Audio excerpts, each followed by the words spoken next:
আজকের পর্বে খুবই সহজ, একেবারেই ঝামেলাবিহীন একটি নাস্তার রেসিপি করে দেখাচ্ছি সবজি ও ডিম দিয়ে।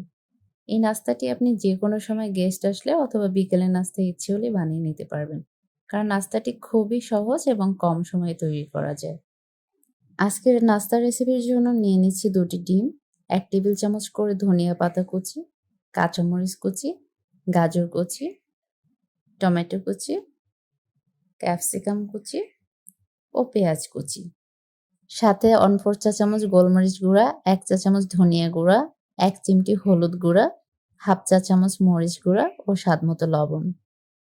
এখন ডিম, সবজি ও মসলা খুব ভালোভাবে মিক্স করে নিব।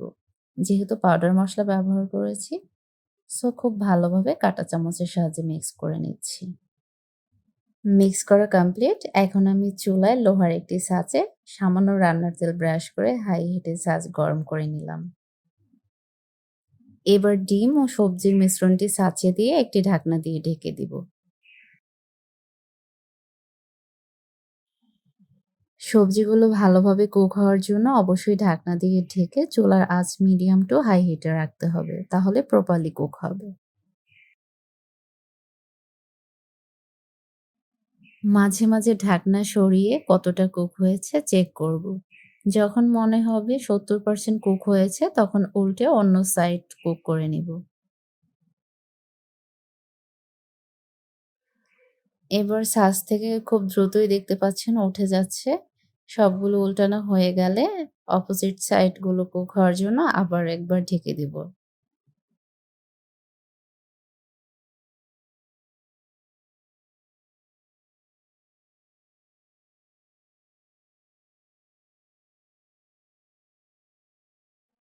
এখন ঢাকনা উঠিয়ে আবার উল্টে এতে ওপর থেকে গ্রেট করা কিছু চিজ দিয়ে দিব। এখানে চিজ ব্যবহার করতে হবে এমন কোনো নিয়ম নেই। আপনি চাইলে এভাবে সস দিয়েও শুধু পরিবেশন করতে পারেন। তবে শুধু সস দিয়েও খেতে দারুণ মজার হয়। এবার চিজ কিছুটা মেল্ট হওয়ার জন্য একদম লো আঁচে ১ মিনিটের জন্য ঢাকনা দিয়ে ঢেকে দিচ্ছি। চিজ মেল্ট হয়েছে, এখন ১ মিনিট পরে চুলা থেকে তুলে নিচ্ছি।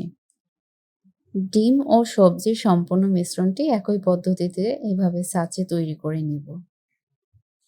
আমাদের ইজি রেসিপিস বাই নাদিয়ার ফেসবুক পেজ অবশ্যই লাইক দিয়ে পাশে থাকবেন এবং আমাদের ইউটিউব চ্যানেলটি অবশ্যই সাবস্ক্রাইব করবেন। এখন আমি পরিবেশন করব। আজকের রেসিপিটি বাসায় অবশ্যই ট্রাই করবেন এবং আমাকে কমেন্টে জানাবেন কেমন হয়েছে এবং পরবর্তীতে আপনারা কি রেসিপি দেখতে চাচ্ছেন। সবাই ভালো থাকবেন। আল্লাহ হাফেজ।